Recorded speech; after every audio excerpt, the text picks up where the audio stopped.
بسم اللہ الرحمن الرحیم۔ رمضان المبارک اپنے آپ و تاب کے ساتھ گزرتا جا رہا ہے، اور اس رمضان المبارک سے جو فائدہ اٹھانے کا، جو اس کی رحمتوں سے، برکتوں سے فائدہ اٹھائے گا، وہی اصل حقدار ہوگا اس رمضان المبارک کو اپنے لیے کامیاب بنانے کا۔ اس رمضان المبارک میں روزہ رکھنے کے ساتھ ایک سب سے بڑا کام مسلمانوں کے لیے یا صائمین کے لیے یہ ہے، جو روزہ رکھتے ہیں، کہ وہ آپس میں صلہ رحمی والا معاملہ کریں،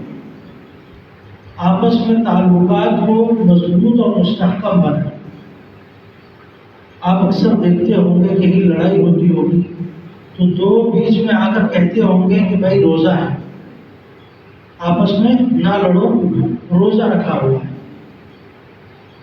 تو اس کی نبی اکرم صلی اللہ علیہ وسلم کی حدیث میں بھی ہے، اگر آپ کی کسی کے ساتھ لڑائی ہو یا بدزبانی ہو رہی ہو تو آپ اپنے مخالف کو یہ کہہ کر چپ کرا دیں کہ بھائی میں روزے سے ہوں، کہ اس وقت میں جواب دے سکتا ہوں، میں لڑائی کر سکتا ہوں، میرے پاس اختیار ہے، لیکن میں حالت روزے میں ہوں، تو شریعت مجھے روکتی ہے کہ اس وقت میں کسی کے خلاف کسی قسم کی کوئی بات نہ کروں۔ تو یہ ساری باتیں ہمیں اس طرف بتاتی ہیں کہ ہم نے دین کے لیے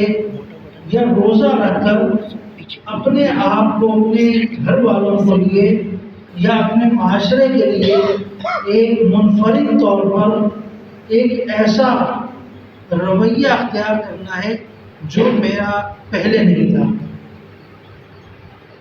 یعنی میرے رویے کے اندر، میرے اخلاق کے اندر بہتری آنی چاہیے،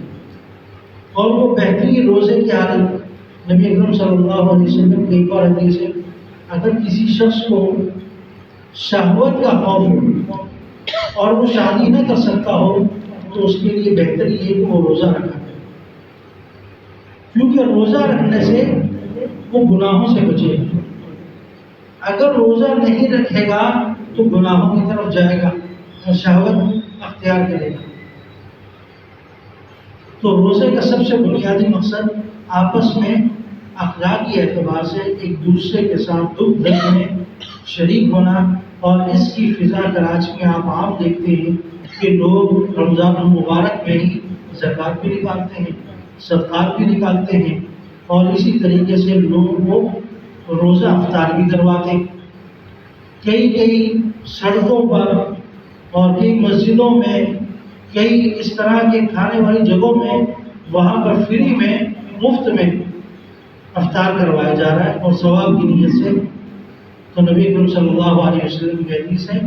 جس نے کسی کو، مسلمان کو، ایک کھجور سے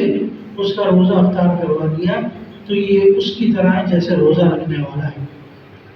تو جتنا ثواب روزہ رکھنے والے کو ملتا ہے، اتنا ثواب روزہ کھلوانے والے کو بھی ملتا ہے۔ تو اللہ تعالیٰ ہمیں اس رمضان المبارک میں آپس میں باہمی تعلق اور محبت پیدا کرنے والا ہے۔ اللہ تعالیٰ ہمیں توفیق دے۔